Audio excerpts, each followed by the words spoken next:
கண்ணான் ஒரு சுரூபத்தை பார்க்கிறான், தட்டான் பொன் தகட்டால் அதை மூடி அதற்கு வெள்ளிச் சங்கிலிகளை பொருந்த வைக்கிறான். அதற்கு கொடுக்க வகையில்லாதவன் உளுத்து போகாத மரத்தை தெரிந்து கொண்டு அசையாத ஒரு சுரூபத்தை செய்யும்படி நிபுணனான ஒரு தச்சனை தேடுகிறான். நீங்கள் அறியீர்களா? நீங்கள் கேள்விப்படவில்லையா? ஆதி முதல் உங்களுக்கு தெரிவிக்கப்படவில்லையா? பூமி அஸ்திவாரப்பட்டது முதல் உணராதிருக்கிறீர்களா? அவர் பூமி உருண்டையின் மேல் வீற்றிருக்கிறார். அதன் குடிகள் வெட்டுக்கிளிகளைப் போல இருக்கிறார்கள். அவர் வானங்களை மெல்லிய திரையாக பரப்பி அவைகளை குடியிருக்கிறதற்கான கூடாரமாக விரிக்கிறார். இப்படி இருக்க என்னை யாருக்கு ஒப்பிடுவீர்கள்?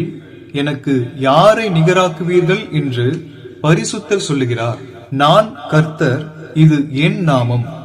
என் மகிமையை வேறொருவனுக்கும் என் துதியை விக்கிரகங்களுக்கும் கொடேன். ஏசாயா அதிகாரம் 40 வசனங்கள் 19 முதல் 22, 25 மற்றும் அதிகாரம் 42 வசனம் 8.